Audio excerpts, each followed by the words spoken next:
Welcome one and a welcome to you all to the greatest show of them all. It is the NFC East Mixtape volume, not 1, not 2, not 3, not 4, not Okay, 5. LeBron. Volume 157. You can listen to us on any one of SB Nation's NFC East blog podcast networks. You can also watch us on the Bleeding Green Nation YouTube channel or the Blogging the Boys YouTube channel. If you do any of those things, you will experience in whatever fashion you decide to do so the stylings of myself, I'm Ochoa from Blogging the Boys, and the stylings of himself. He is Brandon Gowton from Bleeding Green Nation. Speaking of styles, he is dressed for the week. Opening day is upon us. How about those Phils that lost the World Series a couple years back? I'm going to the home opener. Shout out to my good friend Matt for hooking me up with the tickets. I don't Matthew! know. And former BGN radio host. I don't know if it's going to make it because there's rain in the forecast, but hopefully it works out. I'm excited to go at some point. Should be fun. Glad baseball is back. Phillies open the season at home against the Braves. Oh, NL East Thursday. Okay, so opening day is a home game for the Phillies. I didn't know if off the top of my head, if Philly was at home or on the road to start the season. Okay, wow. I feel like the Braves are probably if the Phillies are your Eagles, I think the Braves are maybe your Cowboys. Like who's your baseball version of the Cowboys? I guess. I mean, for some people, that's the Mets. I don't like the Mets, but I also think they're kind of just they're almost like they get in their way so much. Well, maybe they're that's like the Cowboys Commanders. Corollary. Yeah, they get in their way so much. It's kind of like they're not threatening, actually. Obviously, the Braves have been like incredibly good in the regular season, and then we just beat them in the playoffs. So I don't know, but I definitely hate, if we're talking about all sports, other teams I hate the most. Cowboys number 1 probably, and then Celtics are probably right behind them at number 2. Interesting. It's I don't have an Eagles comp for my Astros because it's definitely not the Rangers. I wouldn't do that to DFW because the Eagles are my most hated team. But I don't know. Maybe the Mariners a little bit, just a teeny tiny bit. Yeah, there's a little bit of that kind of energy. In some. But that's such like they're so not threatening. They're like the least threatening team. Well, there's not. I mean, I don't mean this way, but there's not really a team that's been threatening to the Astros. I mean, maybe the Rangers are that now. Obviously, they've lost 2 World Series, but I think Yankees fans would love to say that it's them, but I mean, it's not. Like it has to be a back and forth thing to be threatening and to be a rivalry, and we've discussed that many different times. And they're just. I want to hear from the listeners which team they hate the most. That isn't a football team. Right. So if it isn't the Cowboys or Eagles or Commanders or Giants, who do you hate? No football, no NFL teams, just like your other sports teams you hate the most and why. While we're here, but even though we asked them for non-football teams, what is the non-NFC East NFL team you hate the most? I mean, it kind of like comes and goes. I would say the Saints were that team for a while. Can I guess yours and you guess mine? I think that'd be fun. But I mean, obviously, I think I have an obvious answer now. Okay, what's yours? I think your answer now is the Niners. Yeah, because of everything. So yeah, that wasn't always the case, and for the while I could see the Saints being that for a while. Maybe the Cardinals have a chance to become that, especially like a little bit of a John. Well, I mean, if we're talking like future potential, but we'll see. It's a big leap. Yours, I don't know. That's a good question. I don't feel like you have a team because you hate it on the Broncos. So there's teams like that you kind of rip on. I don't think you necessarily definitely like hate them as a rivalry though. You just think they're stupid, so you rip on them. There's a difference there. That's true. So I don't know what that team is. Yeah, I don't really hate the Niners, even though they've owned the Cowboys, because it's just like I can't hate. It's not a rivalry. Yeah, exactly. It's like what Joel Embiid said when it's just like Sixers can't beat the Celtics. It's just like being beat down. So like I really can't have a hatred as much as I just have an annoyance. There's a different emotion there. But I don't know if I had to pick one non-NFC East team right now. In the like early 2010s, it was the Texans because at the time when I was in college at A&M, everybody was. Like there were so many Houston people and they were just rubbing it in my face, like the TJ Yates thing. He has as many playoff wins as Tony Romo, and it was so annoying. But now I'm cool with the Texans. It might be the Packers. I mean, that makes the most sense. Yeah. It might be the Packers, but even with Aaron Rodgers gone, I know. Like I'm not saying that's invalid, but it's funny that a lot of that had to do with Aaron Rodgers, and he's not even there anymore. and it's still Yeah. the case. Oh well. Kind of a hodgepodge start to the show. It is a hodgepodge kind of show. That was the word BLG used right before we started recording. The NFL's annual league meeting has been going on, one of them, in Orlando for the last couple of days, and there are some headlines and takeaways. Owners and coaches and executives and dignitaries have spoken for every NFL team. We obviously have some thoughts on everything that people associated with the NFC East have said, but in an overarching perspective, we also have some rules changes. I know you'll talk about these at BGN, and we've begun talking about them at BTB, certainly by the time this conversation is heard. The most notable one has to do with the kickoff, and this actually was partly led by John Fossil, Dallas Cowboys special teams coordinator, one of the presenters. The proposal was passed technically on a 1-year basis, but the way these things always tend to go is they say that, but it's really forever. It's the XFL rule. The place kicker hasn't moved, correct? There's no movement in terms of where the place kicker lined up. It's just now you're changing where the respective kickoff teams are lining up, and you're allowing time for the receiver or the catcher to field the ball before any kind of movement can take place. Yeah, there's a good explanation of all this on sbnation.com. I put that on the BGN cover too, if you just want to go there and see it.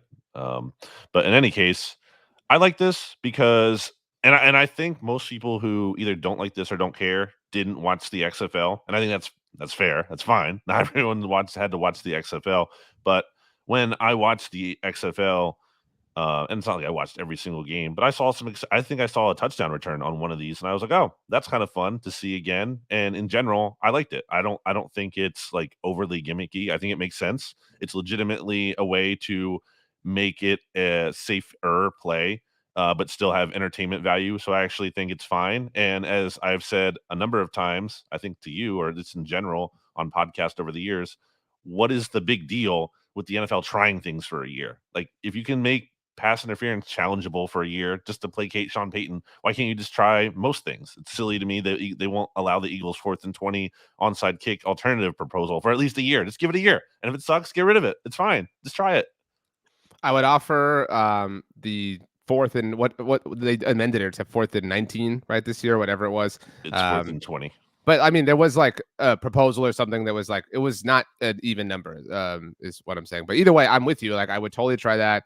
And not just the Sean Payton acquiescence that we saw, and this was a good change, but the Niners acquiescence, which is part of why you hate them, the emergency third quarterback thing. I don't hate that change. I know you don't. I'm just saying you hate them partly as a result of the game in which the change partly stemmed from.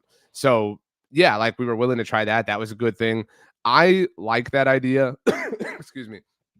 I like this idea as well because I didn't want to lose the kickoff. I don't agree with just eliminate it. I don't agree with that. Yeah, like, call me, a fan of pageantry or whatever, but like, I like the ceremonial part of it. I think it's good for the pacing. I think it's good to kind of like slow, just like at a show, at a concert. You go to a concert, you don't just have a band play like just all of their hits all the time. Like, you can't, or that's even too much. or even it's not just like continuous music. There's a break after a song and whatever, this and that. So that's a concert's a good comp. So I agree. I don't know why they won't try the Eagles thing. I don't know why they won't try a lot of things, but this is good. This is a good change. I'm excited to see what it ultimately yields. I'm excited individually from a Cowboys slant about how John Fossil approaches this. I don't know how much Eagles fans know about John Fossil, although he did interview for that head coaching job when it went to Nick Sirianni, along with now Eagles offensive coordinator Kellen Moore.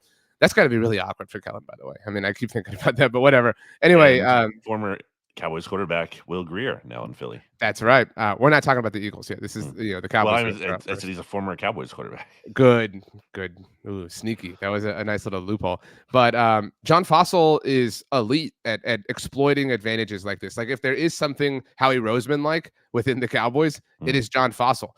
He will find the teeny tiny nooks and crevices or whatever that he can sort of work with. And so I'm excited to see how he does this, how he approaches this. They have Kevontae Turpin. I was going to say it's big for him. Yeah, I mean, it is a really interesting dynamic that we're going to see. The other notable changes that we saw, speaking of the emergency third quarterback, now a practice squad quarterback could be elevated an unlimited amount of times to the active game day roster for the purposes of serving as an emergency third quarterback.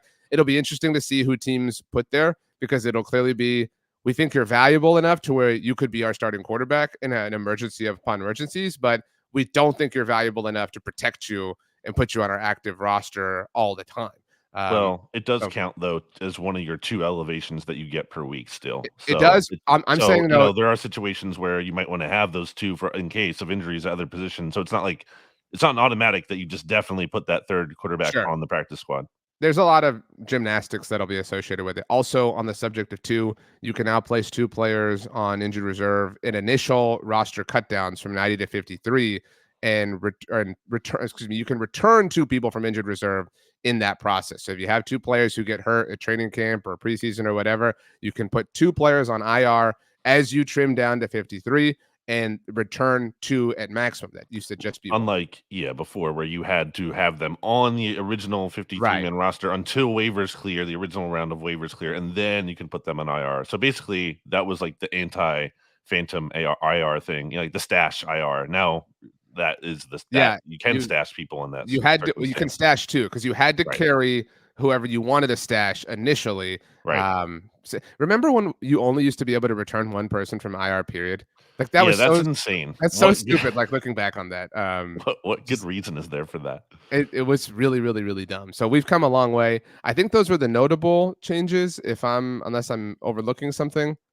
Is there anything Well, the else? hip job tackle is Oh yeah, obviously the bad. To me, it's not a real thing. Like people, it's just so subjective, and I think it's so dumb. And I don't. That's not an original take. I think everyone's on the same page for the most part with that.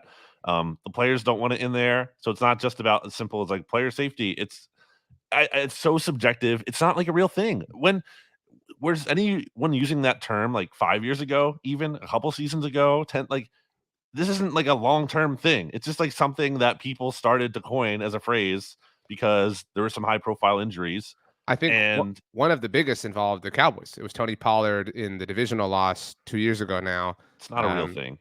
Well, I mean, I think people's worry goes back to the Sean Payton pass interference thing. Is people are worried about officials' ability to call this. Because I it's don't so think subjective. I know. I don't think anybody disagrees. Like nobody has the take.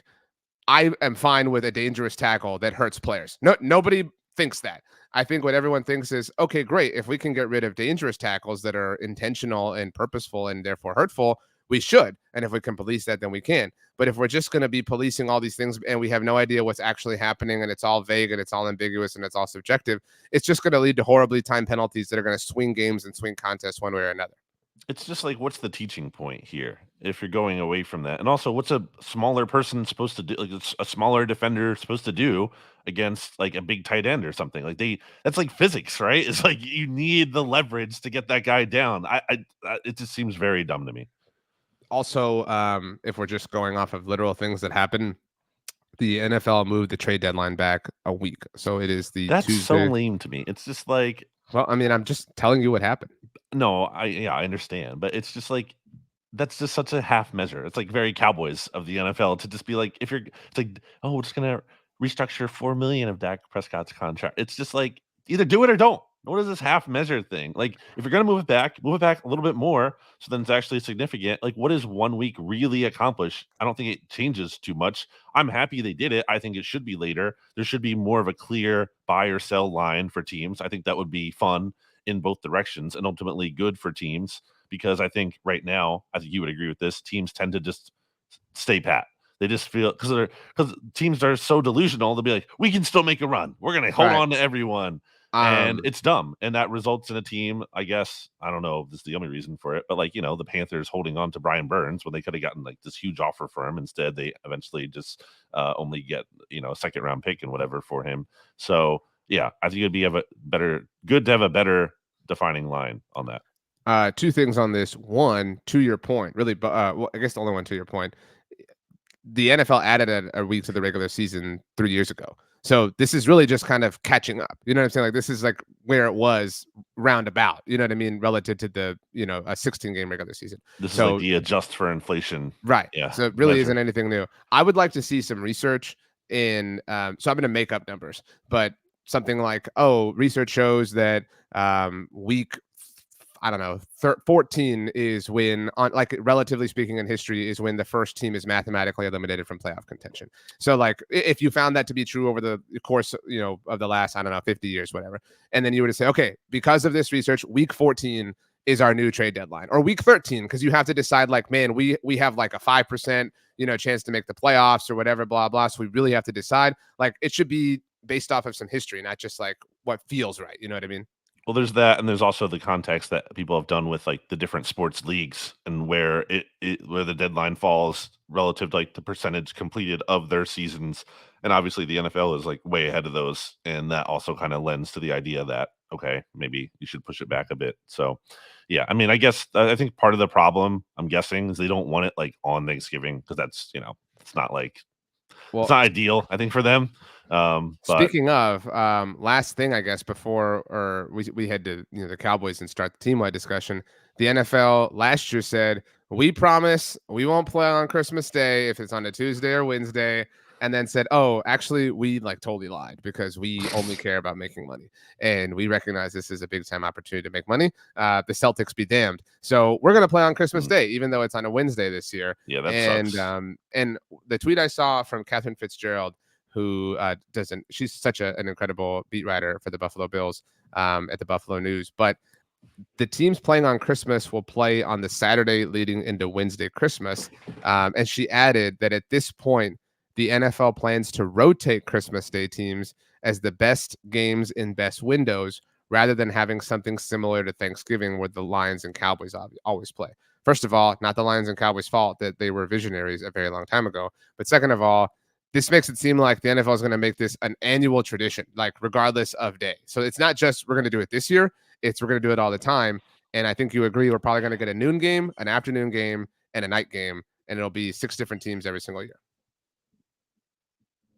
Yeah, that sucks. Do you hear Paul? Paul, hey buddy, calm down. Can you No, see I him? can't. Wait, there he I is. can now see Paul. Paul in the most overrated safety of all time.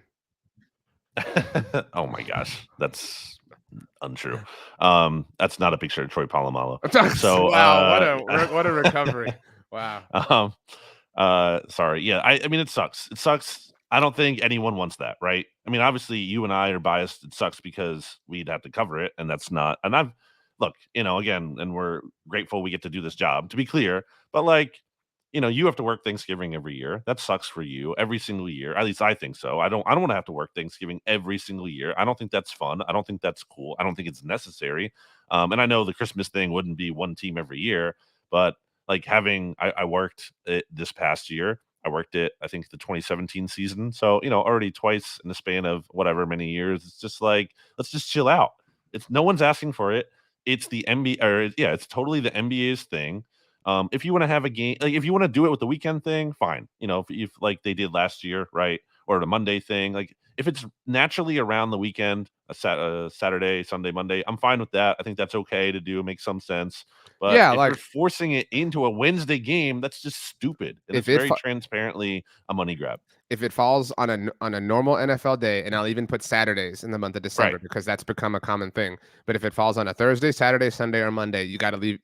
That's fine, right? That's the shake. But that's literally more than half of the time Yeah. because that's 4 of the 7 days. Exactly. But There's if it already enough Christmas opportunities. Stop. yeah, like but if it falls on a Tuesday, Wednesday, or Friday, you got to leave it alone, man. Like just be cool. By the way, I just saw a tweet from Adam Schefter. It will be 2 games that the NFL will have, so not 3.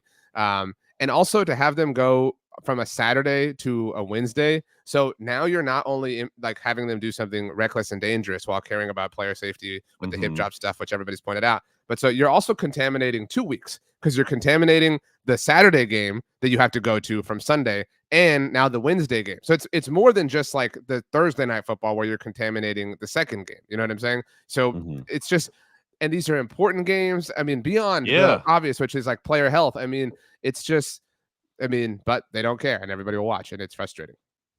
Yeah, it's like you said, they're whatever important games, and you have that, like you're saying, the mini buy. Now you're giving a team a mini buy. That could be a massive advantage or disadvantage to the other team having to play them, depending on how they schedule it out. So, yep, unnecessary and dumb. Okay, let's talk about the Dallas Cowboys, even though it's a whole bunch of nothing. So Nothing. Literally nothing. They has haven't happened. signed anyone else. Nothing, dude. There's no rumor. Did they work anyone out? Anyone Nope. visiting? Nope. I saw the big Cowboys thing I saw was Jerry Jones like talking and he was like scribbling on the paper and it's just like a bunch of nothing. I don't want to tell anybody how to have a good time or joke or meme or anything like this, but my radio co-host does this. Like when he's on the radio, he just scribbles. Like it's just I don't know if it's like a nervous habit or whatever, but like I don't think it means anything, but it does look kind of funny. It was funny in the context, but like everybody, there were some people who were taking it seriously, who were like, "Oh my gosh, he's taking notes" or whatever. But he offered. I mean, it's really sitting on a tee, like Cowboys offseason plans or whatever. Right, it's just it's Cowboys right draft strategy right now. And it's funny because it's like it's a billionaire, so it's a guy like ostensibly you're like, oh, this guy is like he thinks at a different level or whatever. But he's just like scribbling like on a piece of paper. It's just very funny. Big time updates, I guess, that we've gotten from Jerry and McCarthy in terms of speaking at the owners' meetings. Jerry believes the run defense is improved, even though they've lost a lot of people, but because DeMarvion Overshown will be back, and Eric Kendricks is here. So the Overshown thing is so reckless to place all this pressure on a dude who's technically never played in the NFL. One, a third-round pick. Two, a third-round pick. Granted, he looked great in training camp in the preseason. Sure, but like no. I mean, I'm just telling both sides of the story. Three is coming off injury, right? So like that's a big thing in and of itself. And four, the whole thing with Dan Quinn leaving was we want to get rid of these converted safeties as linebackers. We need some legitimate linebackers. He was a safety in college. Like he fits that mold too. So like he's not even what you are saying that you want moving forward. So that's the first thing. Jerry also said that the Cowboys cannot afford to risk Tyron Smith hitting the contract incentives in the deal that the New York Jets gave him. Now, we covered this a lot at BTB. Did you see anything about this? No. So Tyron's base salary is $6.5 million this year.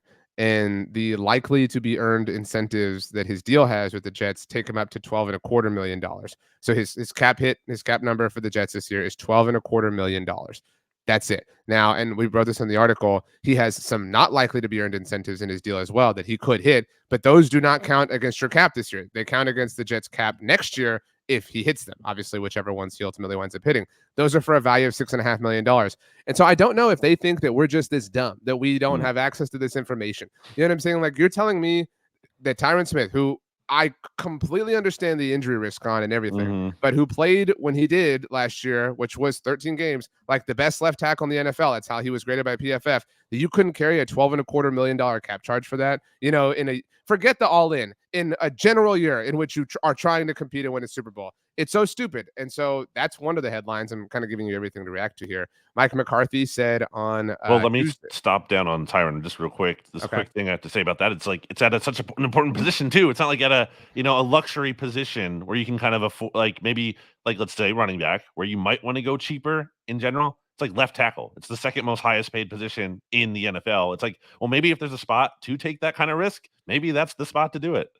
And on top of that, a player who you got on the cheap for a very long time, who you know what I'm saying, who was like player, severely undercompensated. I'm not trying to say Tyron hasn't made a lot of money, but like relative to like performance was undercompensated. Inarguably, I was pissed when they signed him to that extension. I was like, what the hell is this? This is like Atlanta Braves. Shout out to my good friends Jack Fritz and James Seltzer who joke that like the Braves like bring like guns to the negotiation of their players and like hold it to their players' heads. Maybe a little too morbid, but like point being like they just like threaten their players to sign these insanely under market deals. So severely undercompensated homegrown player will be in the Ring of Honor, will be in the Hall of Fame. Like if there were ever a dude to make exception for, it would be him. So we had that come out on Tuesday. Mike McCarthy, on Monday, he was on NFL Live with Adam Schefter, and man, good to Mike McCarthy. He's a better person than I think you and I are. He towed the company line. He said he's not worried about the lack of free agency moves. He even said he's used to it. Obviously, as the head coach of the Packers for forever, they notoriously don't do this, and the Cowboys so badly want to be them because they live rent-free in their minds. Once again, the team I hate the most outside the NFC East for obvious reasons. Especially because now they're contaminating the Cowboys in terms of their way of thinking. But beyond that, McCarthy said from the breakfast table on Tuesday that both Mozzie Smith and Luke Schoonmaker had off-season shoulder surgeries. So now you're talking about a world where your top 100 picks from last year in a draft class that was already very not good, they are all coming back from some sort of surgery either before or after their rookie season. Obviously, Overshown's before. And you're counting on them to a significant degree. The whole thing reeks to high hell. I'm so pissed. I hate everything. I did, see the clip of Schefter interviewing McCarthy. You referenced that, right? Mm-hmm. Yeah, and it was kind of funny because Schefter even pushes back on it because McCarthy's like, "Oh, hey, we're good. We don't need to sign anyone right now. We're making, the improvements we have internally are great." And Adam Schefter is like, "So that's your message to Cowboys fans? Like, are you sure? Like, are you sure you want to go with that? Because they're probably not going to be too thrilled about that." And in fairness, McCarthy did talk about how the offseason is long, and I've said that. There's a lot of chances to still add players, but while that is true, more than one thing can be true, and the Cowboys certainly, I think, missed a big window where they could have added even more players still at a reasonable rate. So that's kind of what we've been saying for the past so many episodes here since free agency began, really, and it still rings true because they haven't done anything. So basically, everything is really bad. And I will say, this is a weird way to put it, but I'm proud of Cowboys fans. And I think whenever times are bad with the Eagles, I think you would agree with this. Like, you have your homers no matter what, right? Like, you have people that are, oh, the team is right. You don't know, like you don't know what they're planning. Like, you're not going to trust the guys who are there every day, but you know what I mean? Like, you have that stuff no matter what. But most people are kind of have had their eyes opened a little bit this offseason. And I don't even think at this point it was the way the season ended. I think people are almost willing to forgive that, right? Like, I think people are almost willing to say, you know what, dude, it sucked. I was really mad, but it's sports. Sometimes you just lose. I think what's really, really, really pushed people is that they do not seem to care about fixing that. There was like a level of trust that, okay, you know what, we're going to give you this mulligan, but, get to work and fix it. And that they haven't done that has really upset a lot of people. And a topic that a lot of people are kind of coming around towards is how much the Cowboys spend. And I mean actual cash spend, not salary cap space. There was a great thread on Twitter from Joey Ikes, who does a podcast for us at BTB, longtime BTBer. And there was a great article on our site by the legendary OCC, who I know you love and have loved forever. I don't know if you read this article, but OCC wrote about the Cowboys cash spending basically from 2013 till now. So almost the dawn of the new CBA. There are some exceptions there. He couldn't find information for 2020. Obviously, that's a really unique year. But looking at just the last 3 years, which I think is kind of notable because the Cowboys love to hang their hats on, we've won 12 games in a row each the last 3 years, blah, blah, blah. It's been the little run they've had under Mike McCarthy. In those 3 years, where do you think the Cowboys rank in terms of total cash spending across the entire NFL? 10th. The Eagles rank 10th. They have spent $655.2 million. Oh, okay. The Giants rank 15th. They spent $636.9 million. NFL average is $627.4 million. The Commanders, this is mostly the cheap Dan Snyder era, by the way.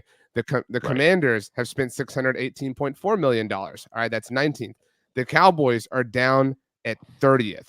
They have spent $534.3 million over the last America's team, baby. So forgetting the decimal, most valuable sports franchise in the world. Forgetting the decimal, just rounding. Dallas at 534, Washington at 618, NFL average at 627, the Giants at 636, over 100 million more, Philly at 655. You're talking about these teams that are finding ways of manipulating the salary cap to spend more money in the name of winning. Now, in the last 3 years, have the Eagles or Giants or Commanders won a Super Bowl? No. Have any of them won more games than the Cowboys? I don't think that the Eagles have in the last 3 years, but it might be very close. It's pretty close. Yeah, whatever. But you get my point. Have they been better than the Cowboys or whatever? Like, again, I'm not here to debate the specifics of this. Well, that's not the standard. It's not just about being better than your divisional. I know. Opponents. But what I'm here to say is, like, even if they haven't, even if they'd all been like unbelievably worse, they tried really hard. You know what I mean? They tried as hard as they possibly could to be as good as they possibly could. And that the Cowboys are beyond this. This goes back to the point I made to you last week. If you are truly that poor in terms of, not literally, but that poor in terms of spending, and you're this good in terms of success by your own metrics, then maybe pay the people at the very least who are responsible for you being this good, like your quarterback and your head coach in this particular era. It's ridiculous, dude. It's so frustrating. And I do think a lot of people are upset with them and now believe more than ever that they view the Joneses, as a business and as a part of their portfolio, not as something they're trying to capitalize on from a success standpoint. Rank the NFC East owners. I don't give Jeffrey Lurie a lot of credit when it comes to the Eagles. Like, I give Howie Roseman all the credit. So, like, I'm not trying to take away from Jeffrey Lurie. Well, if you want to say that, though, but like Jeffrey Lurie has like famously stuck by him through thick and thin, and in times where he honestly probably shouldn't have, but it did work out. So it's tough to separate. I would give John Mara a lot more credit than I think you would, because I rank him. I'm asking you to rank him. I'm going to go John Mara. Number one? Yeah. What the hell? I think he really cares. I think Jeffrey Lurie cares, but he's clueless. They're clearly clueless. Well, but he's also willing to empower people, and that sometimes are the wrong people. This is an awful ranking. Their Super Bowls are so fluky, dude. Like, it's not like this. You asked for my opinion, so I'm going John Mara. Have a better opinion. I'm going Jeffrey Lurie, and then I'm going to go Jerry Jones, just because Josh Harris is so new. I can't give him above. I would say Lurie number one.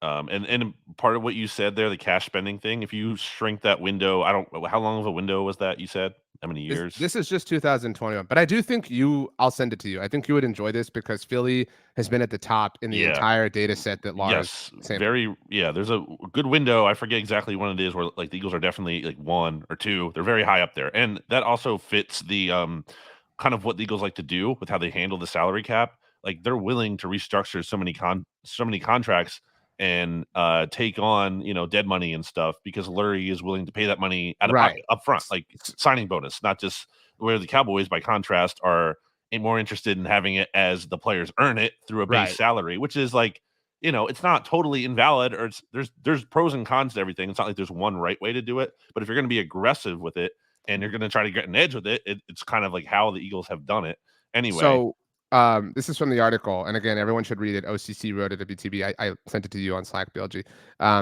This is directly from it. The Cowboys ranked just 25th over the 4-year period from 2013 through 2016, and that's despite signing Tony Romo to a then franchise record $108 million contract extension in 2013 that made him the 5th highest paid player in the NFL at the time. Here's your line. The Eagles rank number 1 over the period. This is 13 through 16 with $613.9 million in cash spend, a cool $22 million more per season than the Cowboys. So your direct adversary, your direct challenger, the biggest threat to you within the division is spending $22 million more per season. I don't know what the NFL salary cap was off the top of my head in this window on average, but call it, I don't know, $110 million. Although I don't know what it was, but I mean, but either way, that's a significant percentage of the salary cap that they're finding a way to spend more. The Cowboys view this as a budgeting tool versus teams like the Eagles, and I would put the Browns there. I would put the Vikings there. They view it as a weapon to manipulate and take advantage of. Exactly. And back to Joey's Twitter thread, which I know he was on the ticket talking about on Tuesday. This was more tinfoil hat theory. But he talked about how the Cowboys are just a part of the Joneses business portfolio, and they're probably not even the Joneses' most profitable business. And how when Jerry bought the Cowboys in the obviously late 80s, early 90s, that he sunk all of his like business equity into the team. And so from a business standpoint, in order to succeed, in order to have a positive return on investment, the Cowboys had to succeed, right? Like the Cowboys had to have success for him to have business success. And so at the time, there was a higher level of energy and a higher level of devotion, or whatever you want to call it. And they obviously had success. And that was able to be parlayed into this and this and this and more and more and more and more. And maybe other NFL owners are in buildings or in situations like that. I don't know Jeffrey Lurie's financial status, but there's definitely an NFL owner who has just the team that they own. They don't have all these other subsidiary sort of things like Jerry or Arthur Blank or Stan Kroenke or whatever the case may be. So it can just exist because, especially the Cowboys, they're this organism that sort of is now this like self-living, self-governing thing that just is so insulated by its brand and the NFL's brand that you don't have to spend. Like, you can argue, and OCC did this in the article, and I'll let you react and we can move on after this.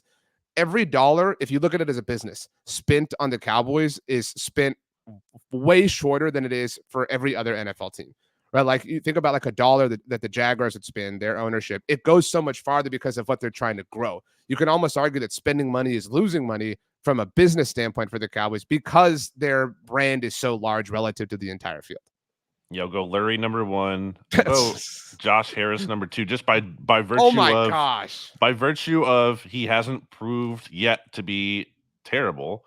I mean, this Jerry Jones stuff, I know the success has been there on field, but in terms of like owner giving you the edge, I think I have a hard time saying second right now, especially after all the stuff you're saying. I'll put him 3, and I'll put it's not. I get what you're saying with the Mara. You think he cares like a fan, and that's nice and all, but also I think they're clueless, and also I think part of the biggest problem with the Giants, or a problem with them, might not be the biggest problem, is the split ownership. I think that kind of causes not a cohesive vision always. And I think that's kind of what went down like Eli late career, was that there was some desire to move on from him, from maybe like the Tisch side, I think it was, but then the Mara side wanted to hold on to him. So I think that rare kind of thing where they have the double ownership thing kind of works against them. And they've been so inept. They've been literally the worst team, or one of the worst teams since like 2017. So I'm going to rank them towards the bottom down there, and their Super Bowls are fluky. So boom. But we should probably take a break because we haven't even gotten to the Eagles. I'm sorry, but 1 second, and I'm gonna have to try to write about this in parallel to us talking here. Ian Rappaport just tweeted right now. Cowboys did something? No, this is his tweet verbatim.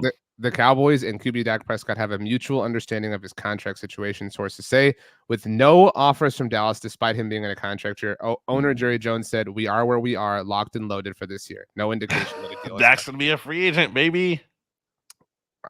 I'm curious. He is. I mean, literally, he is. I'm not. I'm curious. You can't tag him. I know.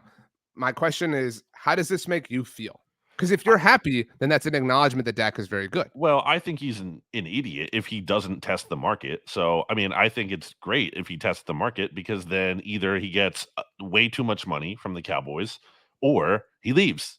And the Cowboys, I mean, I'll take quarterback X over like Dak in terms of there's a lot of room to go down for sure. So I think it's the worst case scenario for the Cowboys. So that's why I'm happy about it. How do you feel about it? So you're trying to say like, well, if you think this is bad news, then you think he's good. It's like weird gotcha thing. You obviously do. That's not the point, though. The point is it's bad news for the Cowboys, and that's the biggest deal of it.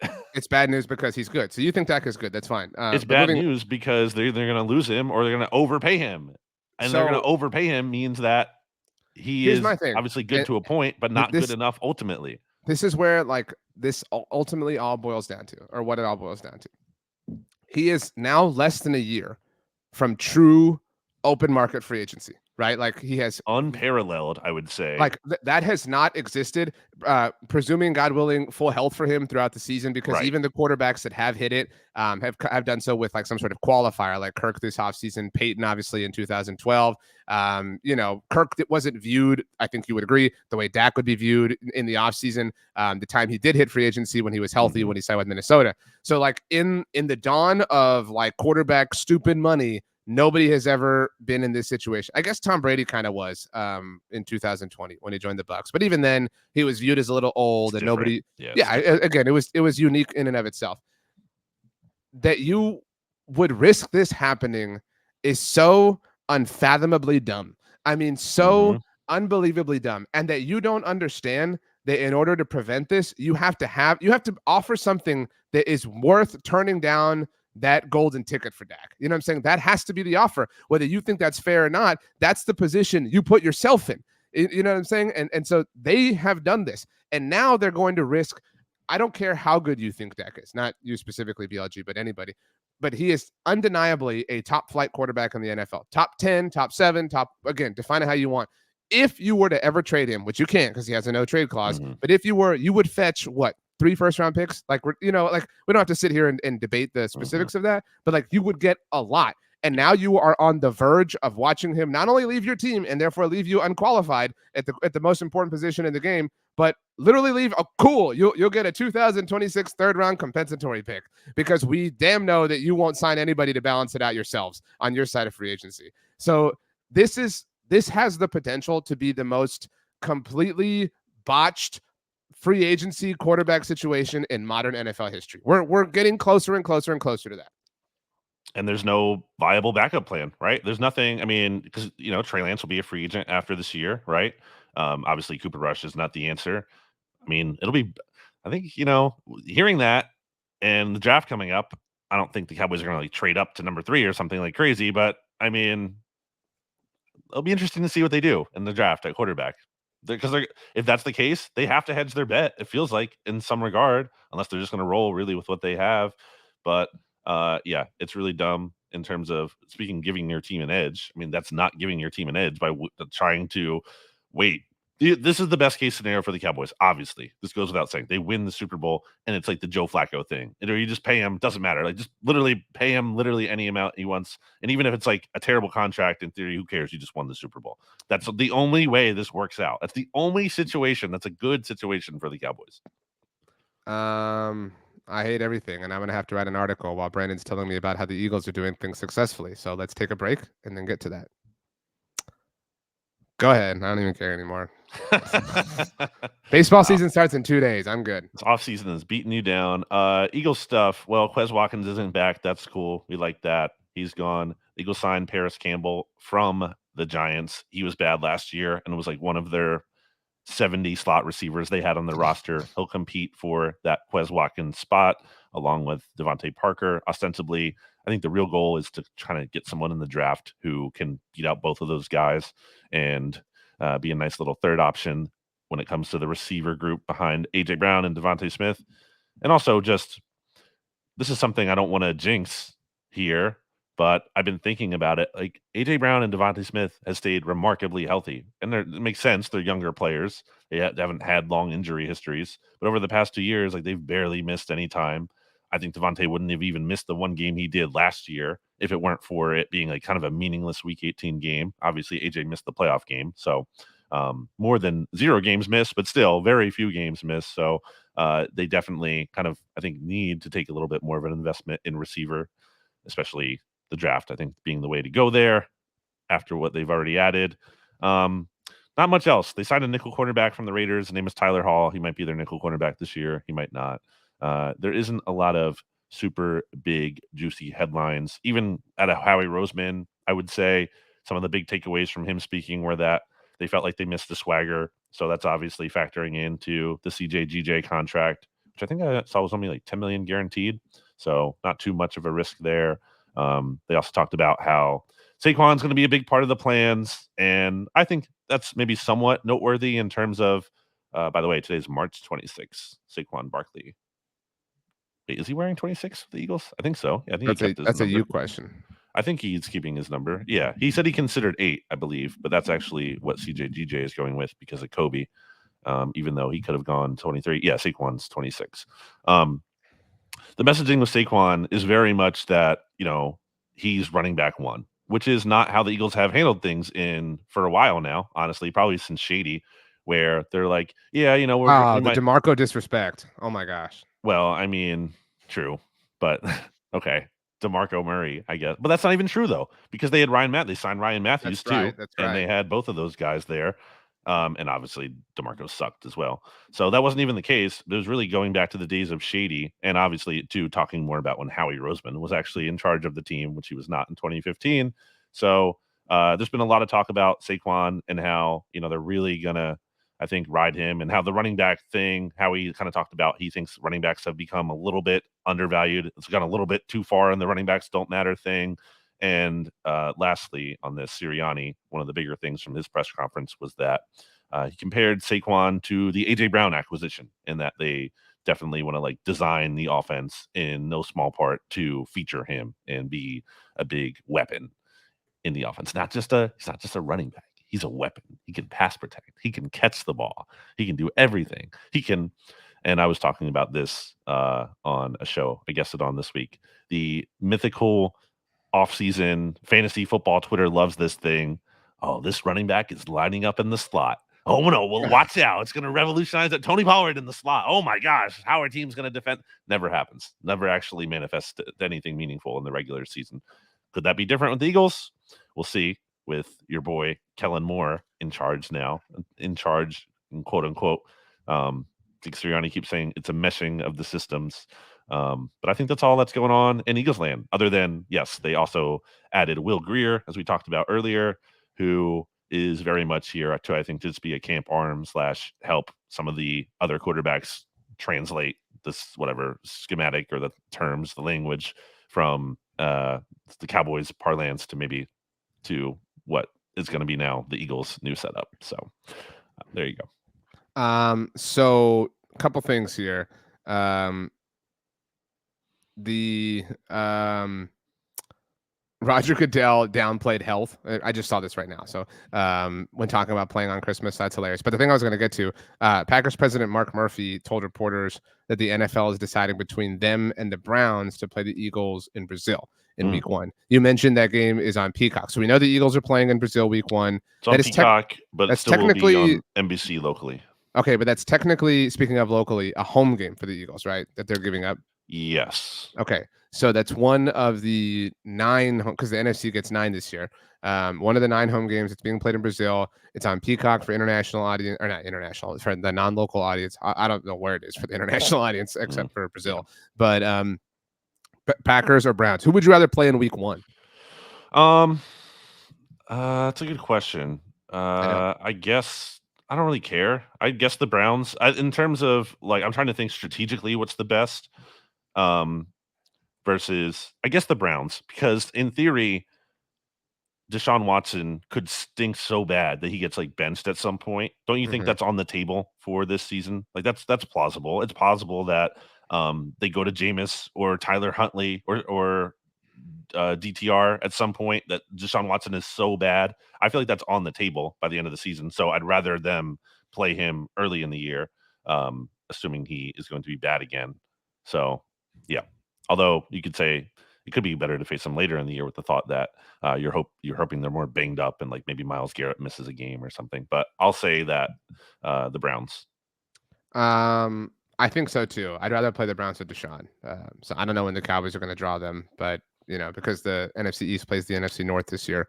Also, maybe there's a little bit like of a hangover there because the Browns had like this like magical ride until they lost to the Texans for a little bit. So maybe they're thinking like they're a little bit better than they are. Like they're hot stuff, and there's like a reality check for them. I could see that kind of happening. Whereas the Packers, I think, kind of have this. Packers would be underdogs in that game, I'm guessing, and they kind of have this like house money, young team feel, ready to take a step forward. I think the Packers are a little bit scarier in a week 1 scenario. I agree. They're still kind of not. I don't know that the Packers are going to be like a hot Super Bowl pick. I think they'll be like a hot NFC North pick, but they're a hot Super Bowl bet pick in terms of like the odd value pick. Sorry, I'm talking like the week 1 pregame shows. No one's going to be picking when they're like, okay, Brandon, give us your Super Bowl 59 pick. No one's going to be like, the Packers, whatever. Because people are still going to say like the Lions. Like the Lions are going to be one of those picks again. You know what I'm saying? But so. You could like I don't want the Packers in that moment. I'm way afraid of them. But so beyond that, are we done with the Eagles? Because I don't know, but I want to make sure we hit everything. So the Will Greer thing, if I have that right, like he was going to be the quarterback 3, presumably, until they traded for Trey Lance, and then it was clear he wasn't, and then he had that awesome third preseason game, or good preseason preseason. That was the final preseason game.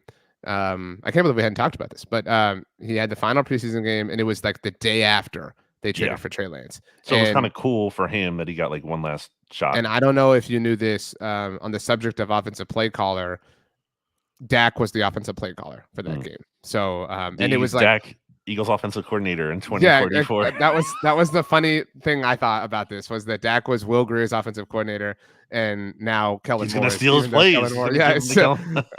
So and it was a real big bummer when Greer didn't make the Cowboys roster, just because he was really well liked, and a lot of people thought after the 21-22 season that he had a chance last year to be Cooper Rush out for the backup job, but then Cooper Rush had the run he had, and it was like, oh well, so but he's a good dude, cool guy, easy to root for. He bounced around last year after the Cowboys moved on. And so I will say it is interesting how Kellen Moore has brought in Doug Nussmeier and now Will Greer. I know I'm missing somebody else. There's another staff member. It's not like a position coach. I think it's a little bit lower, but there's another guy, from the Kellen Moore, or 2 from the Kellen Moore, the Cowboys, former Cowboys guys. So it's almost like we really want you to be Dak, Jalen. That's just go be Dak, please. That's what we all are rooting for. Okay. Anything else on the Eagles?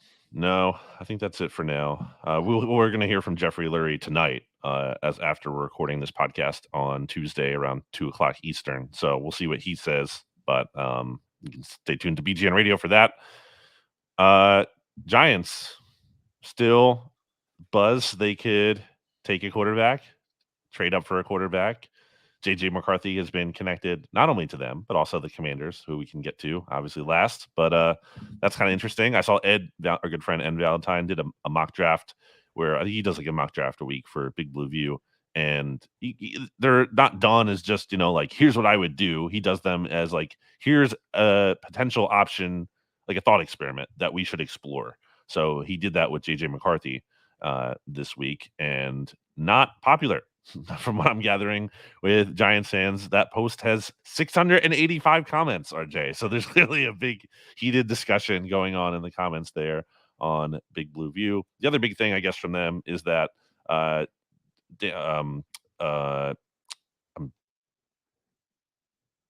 can do this. Brian Dable, I almost said Dan Quinn. Brian Dable, and both, I think the Maras, like John Mara too, basically pretty much they definitively said Daniel Jones is their starting quarterback, which isn't surprising to you or me, but they could have left it a little bit more open-ended, and they didn't. So, and I think that's true. Even if they do draft a quarterback, I still think they're going to give Daniel Jones one last chance because he's there anyway, and they don't necessarily feel the need to force a rookie in right away.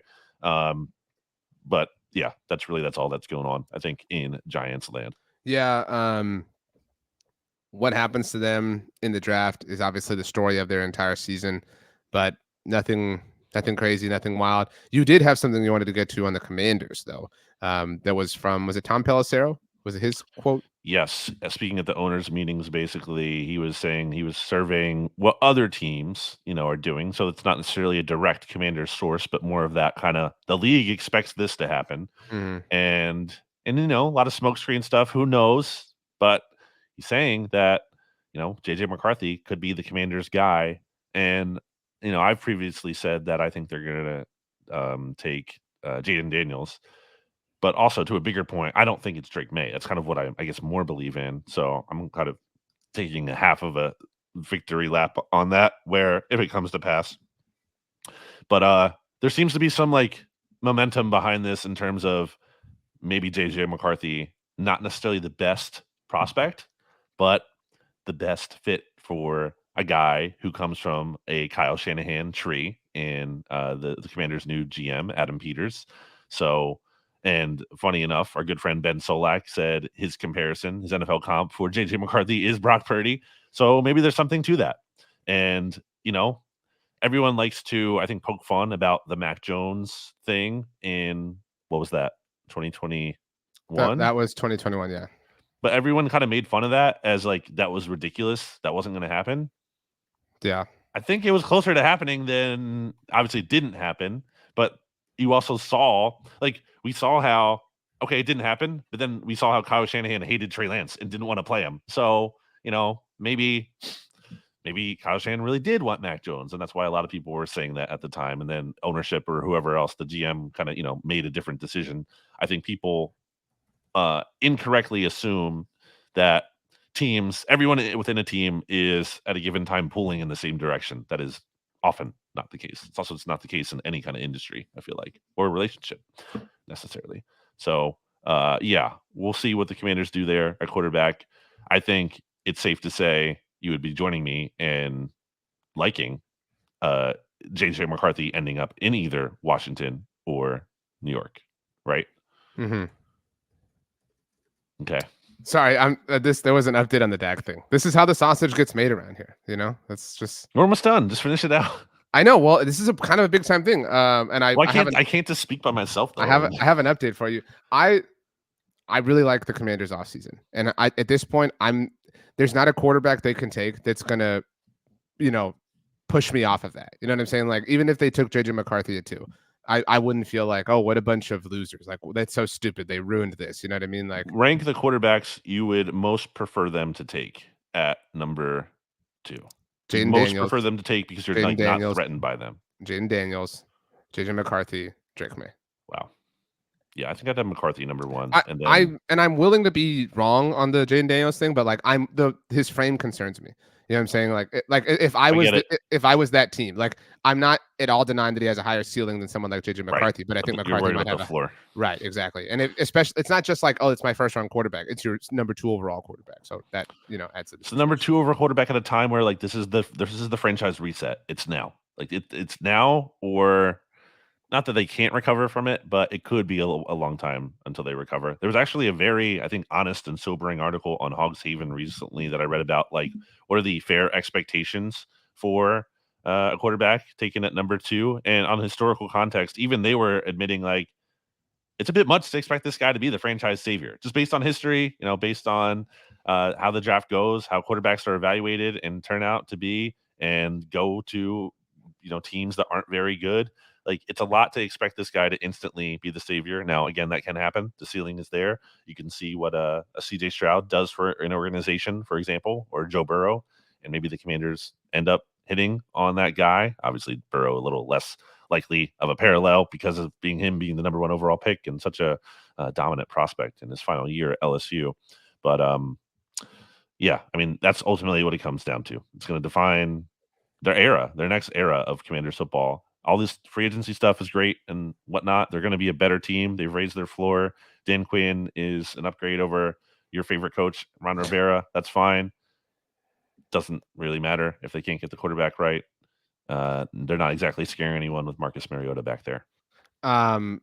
We've got to get out of here very soon. So a couple of quick hitting things now that we're done with the Commanders. Songs too. Exactly. My thanks to Brandon for carrying us a little bit. First, Ian Rappaport added an update to his tweet, which makes it worse. He quoted himself and said, "This appears." So, like, I don't know if you agreed, but like the initial tweet seemed kind of hypothetical to me, or seemed like kind of vague. And you know what I mean? Like, it could mean the deal's coming, it could mean it's not coming, whatever. The second one makes me want to vomit. He quoted himself and said, "This appears to clear the path for Dak Prescott to test free agency in 2025." Well, I mean, it's just common sense too, right? Because if the Cowboys were going to do a restructure in an aggressive way, they would have done it by now, because that was how you get the full benefit of doing that. What's the point of doing it later? That doesn't benefit you. I agree. I mean, and what's Dak's reason to do it at that point? Like, why is it? Dak is a fool, and I thought he was dumb last time to cave when he did. He ultimately made out relatively well, but he could have made out even better if he just waited a little bit longer to test the market. And so maybe he'll cave again, to the delight of Cowboys fans. But at this point, it just feels like there's no good reason to, because he enters free agency next year, and even if it's a deal that he gets from the Cowboys, it's going to be an awesome deal for him. Mm-hmm. Okay, so that's that. Next thing, then we'll do songs. There was a report that the in-season Hard Knocks this year will be centered on a division, not a specific team, because it's kind of falling flat. Come on, it's division to pick. So NFL. If it is the NFC East, do we have to commit to like live shows or something, like live breakdowns after the episodes or something? I think so. I think right? We have to do. I mean, yeah. Yeah. So I believe those air on Tuesdays. So what's the point of this podcast if we don't do that? Yeah. So if I'm right and they air Tuesdays and it's the NFC East, I think starting those weeks in the NFL season, we would push our show to being a live one for as long as the episodes run, like the 6 weeks or whatever. We could do shorter episodes. Depends on what we're getting content wise, if it's actually any good. But yeah, I think we kind of have to. Okay, let's do songs and get out of here. Rachel got hers submitted very, very early because she is the best. And I'm pulling it up right now. She went with Dance the Night by Dua Lipa. And you added an exclamation emoji. Yeah, I like a Dua Lipa. I can't say like I know all of her discography. I'm not like an expert or anything. Mm-hmm. But I like her music. So boom. I'm gonna go with a song that plays at a lot of San Antonio Spurs games. The Spurs who won without Wemby on Tuesday night. Okay, who cares? Well, I do, because I have to assign my sports energy somewhere right now, and it's definitely not the Cowboys. I'm going with "Let's Get Loud" by Jennifer Lopez. Wow. So. I'm gonna break from theme of Latin artist to go with Taking Back Sunday's Great Romances of the 20th Century, specifically the demo version, because the demo version has this spoken intro that I think is a great addition to the song. It is not on their actual album, so I'll find a way to send that to you. Okay. It is available on Spotify as well, so it's out there. It shouldn't be impossible to find, but it's such a long title that it's hard to see like demo version at the end. You know what I mean? Like you're not seeing like it's not like a one song title and then you see demo after it, so you kind of have to like let it scroll to see the whole thing. So anyway, yeah, finally good to get some Taking Back Sunday representation on the playlist here. So I'm gonna go with that song. I hate everything and everyone, and our good friend Holden loves your misery, by the way. He is this is my last thing, and then we can go. I meant to ask you last week. I know it feeds him, and Holden runs whenever he has misery. He's not even, doesn't have enough honor to face the fight. He does. That's okay. But so is this like this? I think all Cowboys fans are curious. Is this enjoyable? Because what it feels like to me is when the Cowboys played the Eagles the second time, and you were so like down. You were like, I'm not even like into this. Like the Eagles are going to lose, and like they're going to fall apart, and obviously all that stuff happened. But so like I would think that it would be like maybe at first it was funny, and maybe like every time something happens, you're like, haha, that sucks for them. But I do think it probably sucks a little bit because it's taking some steam out of competition. Holden did say he missed you on Monday Football Monday, so there is a positive compliment. I live rent free in Holden's mind. So, but anyway, no, I'm good with it. I'm pretty cool with it. It's not like Spike the Football happy about it, like let's go, because it's not really that kind of thing. Because it's just they're doing nothing. So not like, yeah, I'm so fired up about the Cowboys doing nothing. It's more of just like, oh, that's like a relief. It's kind of just like, oh, good. They're not making a trade. There isn't some kind of big thing popping up now. Watch me jinx it here. I was actually looking at the Cowboys transactions because for some reason in my head, I thought they kind of like waited out the market a little bit and got Stephon Gilmore and Brandon Cooks like in April or later. That wasn't even true. I was looking at the dates early. It was like the first week of free agency last March 19th for Brandon Cooks, and then Gilmore. And then it's like 2 days later. Yeah, Gilmore. Yeah, it was actually right near the start of free agency. So, and then after that, you know what the Cowboys did after that? Like almost nothing. Like they re-signed Jonathan Hankins. And I'm looking at all of their other moves after that, and basically basically the whole rest of the summer they did nothing. So just based on precedent, it's not like, well, don't worry because we're going to make some moves later, like the Eagles do when they traded for CJGJ like right before the season, or made some moves in training, like signed Zach Cunningham in training camp, whatever. Cowboys don't have a history of doing that. They did sign Malik Hooker in training camp a couple years ago, and then they signed him to an extension last year during camp. They brought in Brett Maher, Kavonte Turpin, Anthony Barr. Like they brought in a handful of dudes, but Alfred Morris once upon a time. But this is so dumb. I hate. They are making me. I'm being serious. They are making. I was telling Stats. They are making me like football less. So. That's great. That's music to my ears. Speaking of songs, let's leave and the perfect ballad. As we do, say whatever you want. I really don't care. Whatever I want, I don't really care. It doesn't matter. Blah blah blah.